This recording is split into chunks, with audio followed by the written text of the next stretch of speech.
it has been a while since Wizards of the Coast took over the Commander format. Regardless of how you feel about the whole situation, they did leave us with a tidbit that they were building a 4-tiered bracket system to basically replace Rule Zero going forward.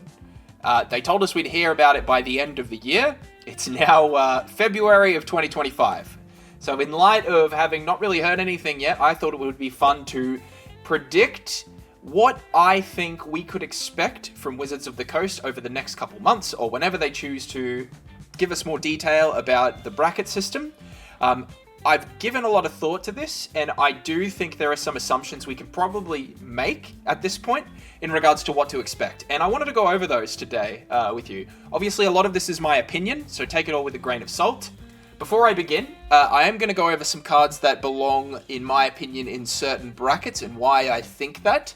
But it's important to realize that Magic the Gathering is a really old game. There are a lot of cards. There is almost no world where Wizards of the Coast will maintain and classify almost every card. I think there's always going to be cards that slip through the cracks. This is not going to be a perfect list. If anything, it should just supplement Rule Zero, which was already currently a wishy-washy kind of, hey, what are you running? Oh, nah, my deck's a 7, dude. Don't worry about it kind of game, right? I believe the bracket system will be based on playstyle. So I believe Wizards will tier cards generally based on the playstyle they promote. So as you go up, with 1 being the weakest and 4 being the strongest, games will get faster. Think of 4 as CDH, as you might currently know it, and 1 being sort of your entry-level, beginner-friendly sort of bracket. For example, I've listed here, you have a Sanguine Bond and Exquisite Blood, a pretty well-known 2-card combo. I think 2-card combos are probably something you'll see in faster games, and therefore would probably be limited to something such as brackets 3 and above. So when I say Exquisite Blood and Sanguine Bond would be in bracket 3, that basically means you can play it in 3 and 4. Likewise, anything in 1 would be allowed, anything banned in 1 would be allowed in 2, 3, and 4. So, keeping that in mind, I have made the 4 brackets here with an idea around what kind of expectation players should have when they say, hey, my deck is a 2. So, starting from the bottom, as I alluded to before, beginner, that is bracket 1, as I've called it. Now, these titles aren't official. These are sort of just ways to, at a glance, be able to understand what kind of decks would go in the bracket. Think of 1 as your new user experience. This is Johnny, who's gone down and bought a precon and is keen to play it. This is intended to let Magic players or new Magic players have the time to be able to learn the game in an environment where they're not getting stomped by someone copying Field of the Dead and swarming you with zombies.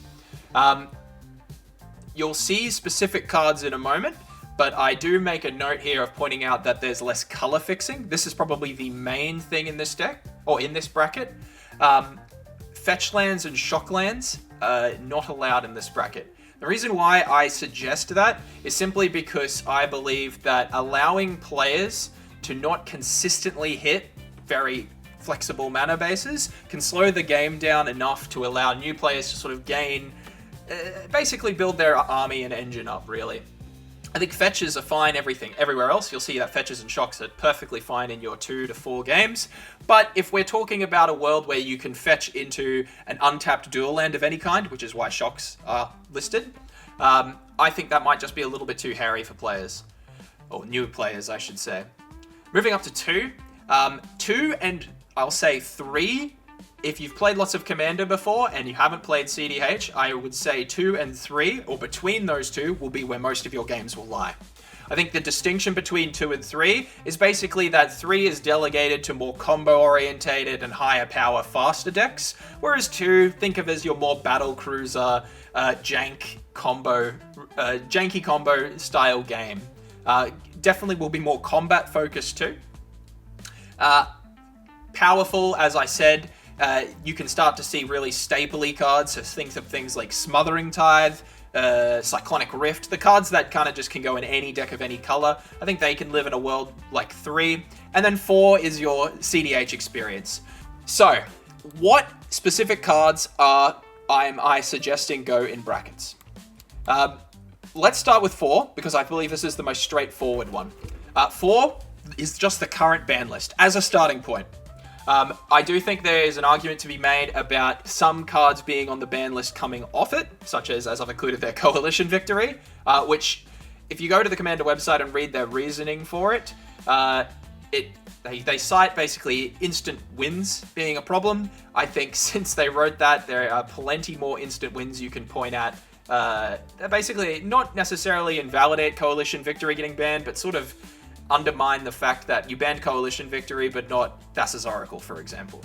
Dockside Extortionist just got banned recently. That card could stay banned, but Red is kind of in a crappy place in competitive Commander at the moment, so maybe there's a world where that gets unbanned.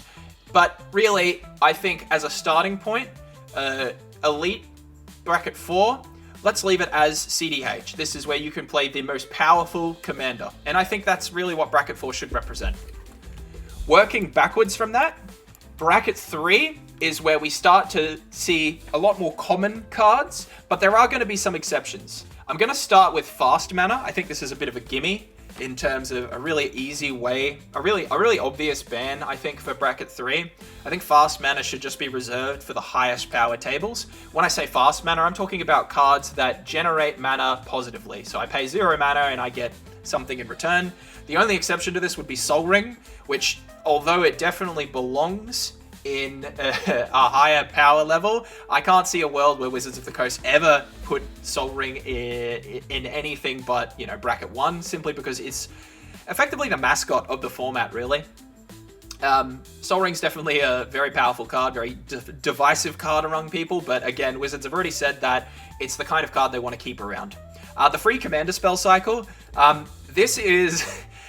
Fierce Guardianship is above and beyond the best of the bunch. Deflecting Swat and Deadly Rollick fall a bit behind. Having said that, I think the Fierce Guardianship free Commander cycle is probably not healthy for the game long term. If you compare Fierce Guardianship to something like Force of Will, which is another free counterspell, Force of Will does have a cost, in the sense that not only do you lose a life, but you have to give up and exile a card from your hand. That is a real thing. Whereas Fierce Guardianship is kind of, dude, am I playing the game Commander? Do I have my Commander out? I get a benefit. I think kind of like Jeweled Lotus, they might have been mistakes to print, personally. Armageddon pops up in here. I'm personally a bit hit or miss on the idea of land destruction at this bracket, but Wizards have already flagged that mechanics such as this are not going to be in Bracket 3.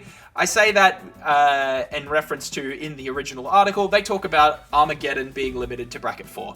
So I think we can safely assume that Bracket 3 is probably going to be safe from land destruction, or rather mass land destruction. Stuff like Demolition Field or Field of Ruin, they're probably not going to get hit. I do think it's important that we have ways to hit cards like Field of the Dead, for example. Thassa's Oracle is the last card here. This one really represents cards that polarize the game around them. Thassa's Oracle, for those who don't know, is a very, very common win condition in the most competitive Commander decks. So I'm talking about CDH. The combo is you generally Demonic Tutor, name a card that isn't in your deck, play Thassa's Oracle, and win the game because you have no deck. There are other ways to do this with Thassa's Oracle, making it, in my opinion, the problematic card. I think it's fine in Bracket 4. I think there is going to be people, once you make a bracket system, that will look to bend the rules, and I think Thassa's Oracle will appear in a lot of decks that do that. But keep in mind, Thassa's Oracle represents more of an idea of a card that centralizes everything around it. So if, let's say there's a new Nadu, the Winged Wisdom, where this incredible all-star commander that is just above and beyond everything else, I think it would get the same treatment as Thassa's Oracle in my mind. Next up, we have Bracket 2, and now this one will have the most restrictions, hands down. Like I say, I think there should be a clear distinction. Most of your games will be 2s and 3s. Most of your commander decks will probably be between 2 and 3. But there should be a clear line you should be able to draw between what deck is okay to play in 3 versus what is okay to play in 2. 2-card combos, I mentioned earlier, as something that I think is probably a bit out of the bounds for your Bracket 2 kind of game. 3-card combos I was a bit on the fence on. I just think that I think it's made up for the fact that, and you'll see soon, that tutoring is on this list. I think when you remove tutoring, 2-card combos are probably the only thing you really need to haze. Below that, you'll also see that I have some common stacks pieces, or hate bears, depending on what you want to call them. I think, generally speaking, while some may argue these cards are easy to play around in some cases, or effectively, punish people who do make bad decks, I don't think that really is the point of Bracket 2, Just because my deck is really vulnerable to Blood Moon doesn't mean that I should be punished when I'm deliberately playing Bracket 2, where things might be a little bit more lower power level, a little bit more jank. Like, I might have an the silliest thing I can think of is a bunch of those skeletons that you can pay mana for to resurrect, and then my opponent drops a Rest in Peace, and I'm just out of the game. I think that's a very clear distinction for why a deck like that skeleton deck could exist in Bracket 2, and should be allowed to, really, because it's not going to be super high power. The other one that I think, and this will probably be the most hotly debated too, super staples, as I would dub them. These are cards that you're in blue, you can run this card. It's that simple. I need a board wipe and I'm in white. I guess I'll put Farewell in my deck. This card hits everything, it exiles instead of destroying. If you played against this card, you know how miserable it can be to play against. Black Market Connections is another card where it's sort of just like, I'm going to put this in my value black deck and just accrue non-stop value. Rhystic Study's the same. You know what these cards are. And this is representative of that. I think it would be a really good distinction. Like, these are often a lot of the cards that pop up in Real Zero talks I have at my game store, where it's just like someone's playing Monkeys and they run Jeska's Will because they need it desperately to buff up, the monkey archetype, because it's pretty crap. But, like, the fact that you bring up those cards is exactly indicative, I think, of the fact that they could be, a Bracket 3 card. High Power Commanders is the next one. This is, unsurprisingly, if you've played against some of these, this is a spot reserved for commanders who, you can fill your deck with bad cards, but if the commander is a really good one and really synergistic with the bad cards, the deck becomes really hard to beat. It's like, I'm going to play Kovold and I'm going to play junk tokens from Fallout. Well, as it turns out, Kovold is just such a beast with any kind of sacrificable artifact and will just pop off. Yuriko will, no matter what, pull out some disgustingly giant creature with a gross ETB and win you the game. You can ban Eldrazi, but Yuriko will still find some other, it could be Atali, Primal Conqueror. I know that's not the colors, but the point remains. Tinma the Weaver is sort of just your generic good stuff partner card. There's a few of them, but again, I think there are some commanders that probably shouldn't really appear in Bracket 2, just because of their power level. And then lastly, as I mentioned, tutoring. This does not include land tutoring, so Nature's Law, your Bushwhack, cards that will go into your library and get a land. No, I'm not including those. I'm including the cards that explicitly grab a subset of cards, that aren't lands. So Demonic Tutor is the go-to. It's 2 mana, I'm going to get anything from my deck. Goblin Engineer is a bit more specific, but again, I think that you can do some pretty gross things with that. Like, I'm just thinking of a world where maybe I Goblin Engineer, throw a Portal to Phyrexia in my graveyard. And if it wasn't on this list, that would be a Bracket 2 kind of thing. You can then bring back the Portal to Phyrexia with something. Definitely something to watch out for. Recruit of the Guard, similar story. I think tutors enable comboing, and I think that kind of goes against the spirit of a slower, more battle cruisy kind of game. Yeah, that's really all there is to say about that one. And then lastly, we have a Beginner. As I mentioned earlier, fetches and shocks. The point of this is to slow down color fixing. So we want to make sure that new players kind of get the opportunity to keep up with someone who is more likely to abuse like a multicolor deck filled with good cards. Does that make sense? It's basically like, if I Nature's Law, like if I just banned the fetch lands, right? I could Nature's Law and I can go get a shock land of 2 colors, right? Which gives me more color flexibility. I'm trying to find ways to slow down the game enough for a precon, which is probably what a lot of these decks are going to be able to keep up. Now, obviously, precons have cards in them that probably limit themselves to brackets above bracket 1. But I do think in the spirit of the game, in the sense that the people playing those decks will probably be not new, you'll be able to have those conversations with the player, and I think you'll be able to safely have a bracket 1 game. Same goes for Poison. I think if you're bringing Poison or Infect against a new player, unless you're playing that Poison precon, I think that's kind of mean, honestly. They're trying to learn the game, and you're here introducing some additional health mechanic to them. Again, I don't think that goes in the spirit of bracket 1.